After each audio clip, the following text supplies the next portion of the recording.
सभी को नमस्कार। आज अपन पढ़ेंगे फोटोसिंथेसिस यानी प्रकाश संश्लेषण। प्रकाश संश्लेषण अपनी बायोलॉजी में जितने भी चैप्टर है उसमें सबसे इम्पोर्टेंट है। ये इसलिए इम्पोर्टेंट है क्योंकि अपने जितने भी जीव हैं, चाहे से वो शाकाहारी हो, मांसाहारी हो या फिर किसी दूसरे जीव पर निर्भर करते हो, वो सारे के सारे कहीं ना कहीं जो एनर्जी प्राप्त करते हैं वो फोटोसिंथेसिस से करते हैं। जो प्रकाश संश्लेषण की प्रक्रिया है वो दो प्रकार की अभिक्रियाएं चलती है इसमें। एक प्रकाशिक अभिक्रिया जिसको लाइट फेज या प्रकाशिक अभिक्रिया कहते हैं, और दूसरी होती है अप्रकाशिक अभिक्रिया जिसको डार्क रिएक्शन कहते हैं।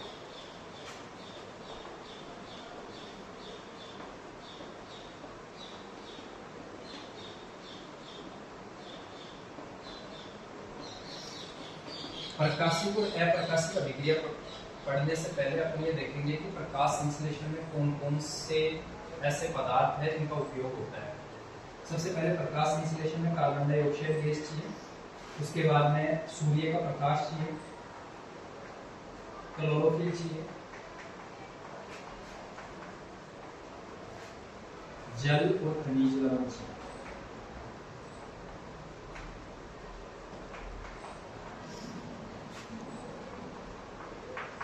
जो कार्बन डाइऑक्साइड गैस है वो पेड़ पौधे अपनी पत्तियों के अंदर जो पर्णदंड होते हैं उनसे ग्रहण कर लेते हैं।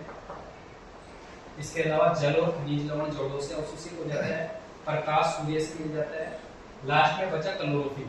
जो पेड़ पौधे होते हैं उनकी कोशिकाओं में एक क्लोरोफिल नाम की संरचना पाई जाती है। अगर अपन उसको देखें कि क्लोरोफिल कैसा होता है, कहाँ प्रकाश संश्लेषण की अभिक्रिया संपादित होती है।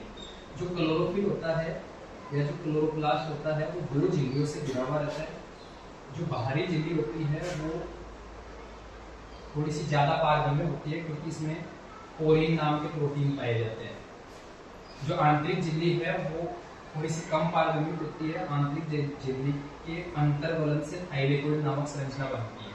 जब थाइलेकोइड एक के ऊपर एक इकट्ठे हो जाते हैं तो स्ट्रोमा नाम की संरचना बनती है। इन स्ट्रोमा को जोड़ने वाली जो बीच की कड़ी है उसको स्ट्रोमा लेमिनी कहते हैं। तो अपन जो पढ़ने जा रहे हैं फोटोसिंथेसिस, ये जो अभिक्रिया है ये क्लोरोफिल के अंदर होती है, क्लोरोप्लास्ट में। और क्लोरोप्लास्ट के भी कौन से भाग में ये संपादित होती है? ये होती है मेनली थाइलेकोइड में। अगर अपन एक थाइलेकोइड को थोड़ा सा जूम करके देखें कि किस तरीके की थाइलेकोइड है, तो ये थाइलेकोइड दो झिल्लियों से घिरी हुई एक संरचना होती है। इसकी जो दोनों झिल्लियों के अंदर वाली सतह है उसको ल्यूमेन बोलते हैं। बीच वाला जो पोर्शन है इसको अंतर झिल्ली अवकाश बोलते हैं।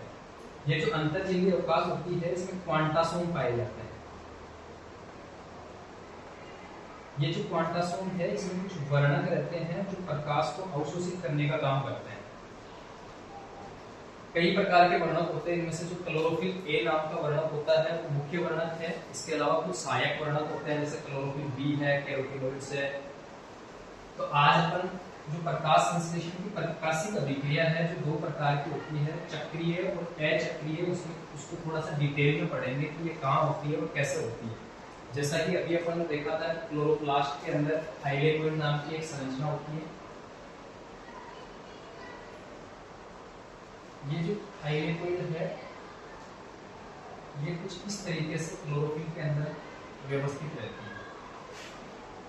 ये वाली जो थाइलेकोइड है जो दो ग्रेना को आपस में जोड़ती है उसको स्ट्रोमा लेमिनी बोलते हैं। जो ग्रेना है उस ग्रेना में भी जो टच वाले भाग होते हैं उनको एप्रेस्ड एरिया कहते हैं।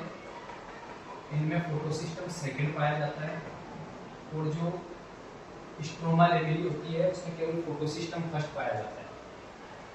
अब अपन सबसे पहले देखेंगे चक्रीय अभिक्रिया। जो प्रकाशिक अभिक्रिया है वो भी दो प्रकार की होती है, एक चक्रीय और एक अचक्रीय। मैं यहाँ से एक थाइलेकोइड को उठा रहा हूँ, उसको थोड़ा सा बड़ा करके बता रहा हूँ किस तरीके से चक्रीय अभिक्रिया होती है। अगर अपन एक थाइलेकोइड को देखें तो ये इस तरीके की संरचना है। जैसे कि मैंने अभी बताया था कि थाइलेकोइड की जो अंतर झिल्ली अवकाश होती है उसके अंदर क्वांटासोम पाया जाता है। ये जो क्वांटासोम है इसके बीच में एक वर्णक होता है जिसको अभिक्रिया केंद्र कहते हैं। मुख्य रूप से ये जो बीच वाला अभिक्रिया केंद्र होता है वो क्लोरोफिल ए होता है, और इसके बाहर की साइड में बहुत सारे सहायक वर्णक लगे रहते हैं। ये जो सहायक वर्णक है ये प्रकाश को अवशोषित करने में सहायता करते हैं, और जो मुख्य वर्णक है इससे इलेक्ट्रॉन उत्सर्जित होता है।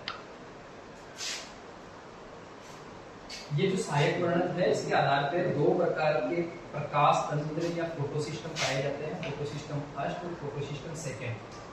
जो चक्रीय अभिक्रिया है उसमें केवल फोटोसिस्टम फर्स्ट पाया जाता है।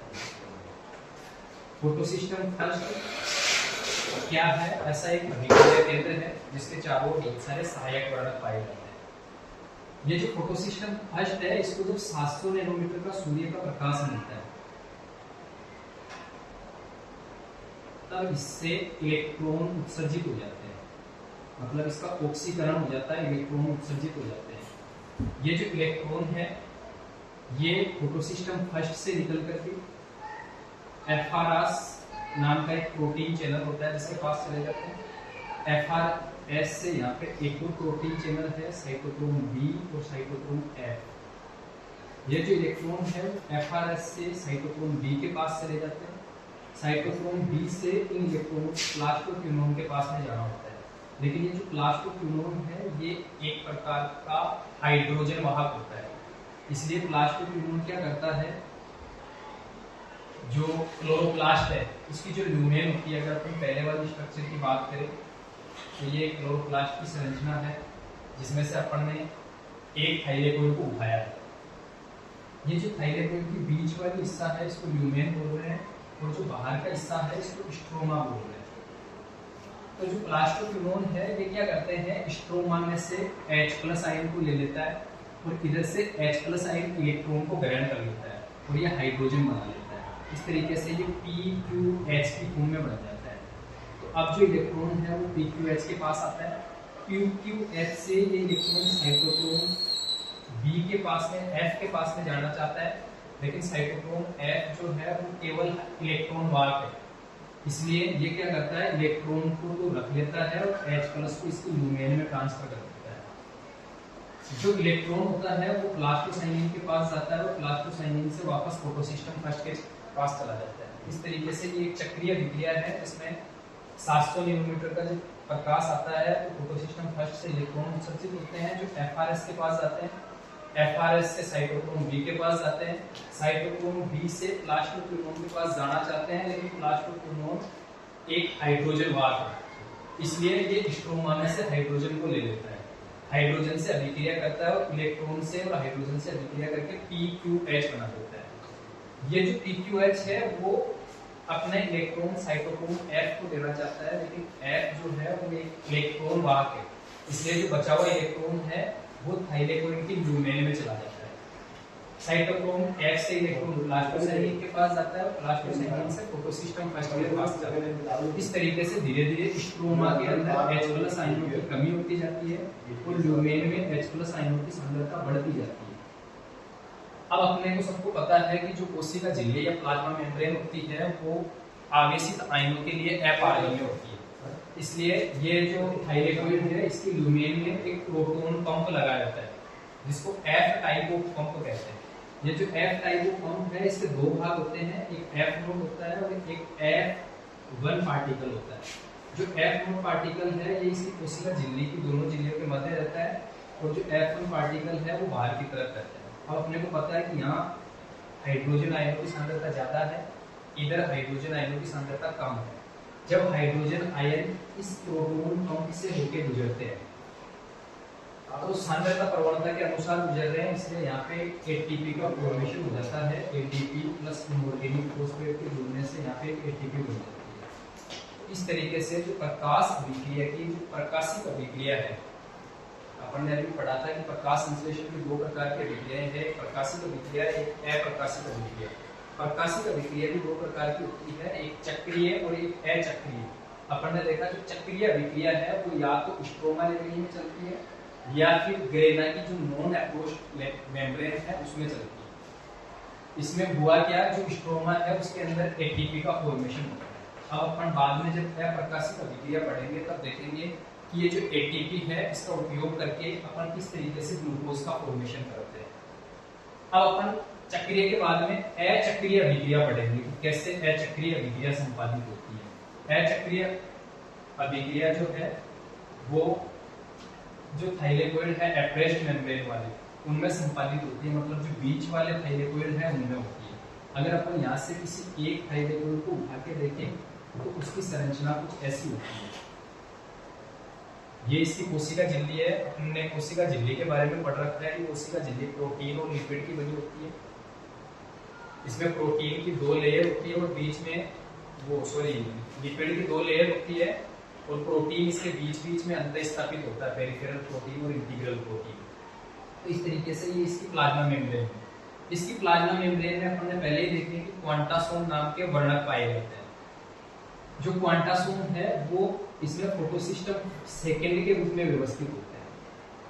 अभी मैंने आपको बताया था कि क्वांटासोम कैसे होते हैं। यहाँ एक अभिक्रिया केंद्र है जिसको क्लोरोफिल ए बोलते हैं, उसके साइड में खूब सारे सहायक वर्णक है।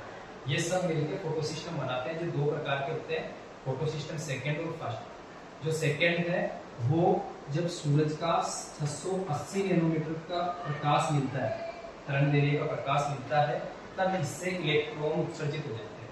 और ये जो इलेक्ट्रॉन उत्सर्जित होते हैं ये यहाँ से फियोफाइटिन के पास चले जाते हैं।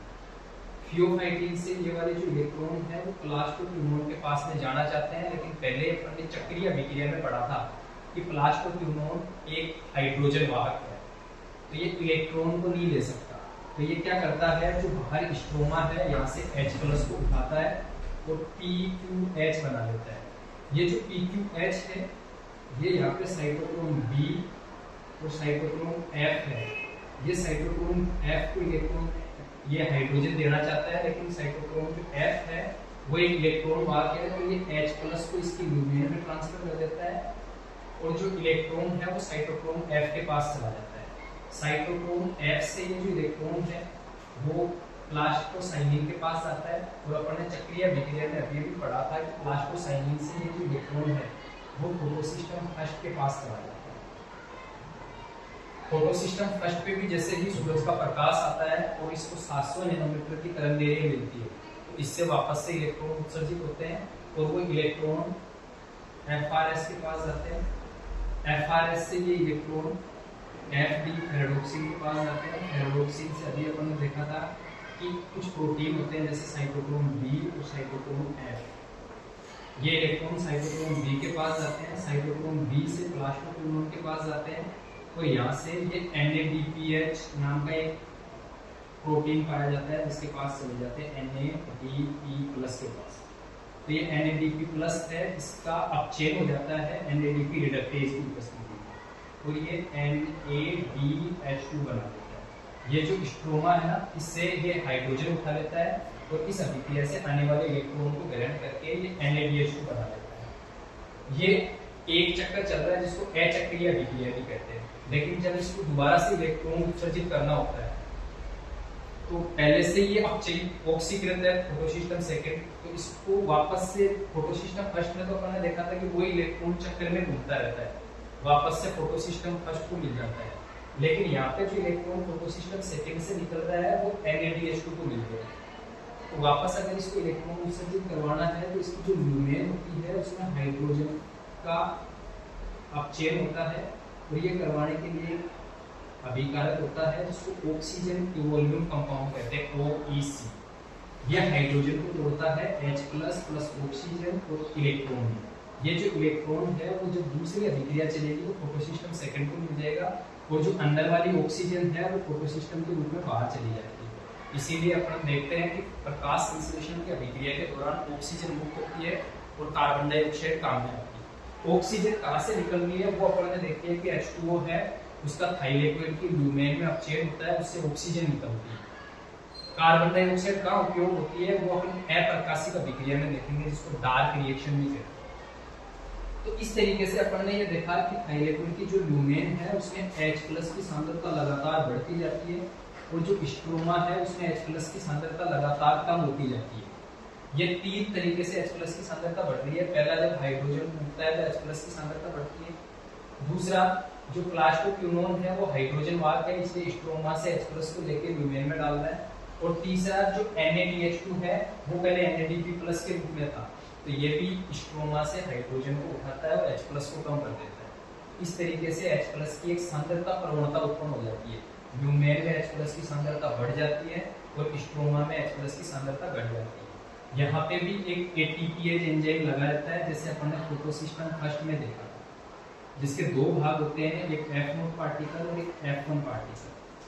इस सांद्रता प्रवणता के अनुसार जैसे ही ये H+ आयन इस प्रोटॉन पंप से गुजरते हैं तो वापस से एक ATP का फॉर्मेशन हो जाता है, ADP प्लस इनऑर्गेनिक फॉस्फेट्स।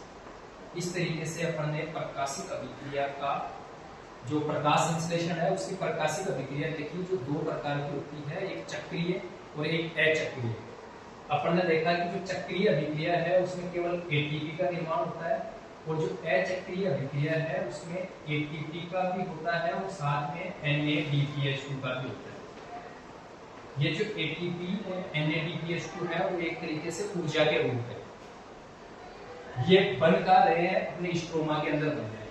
अब अपन जब अप्रकाशित अभिक्रिया पढ़ेंगे तब अपन देखेंगे कि जो ये ATP और NADPH2 है इनका उपयोग करके ये जो स्ट्रोमा है इसमें कुछ प्रकाश संश्लेषी एंजाइम पाए जाते हैं।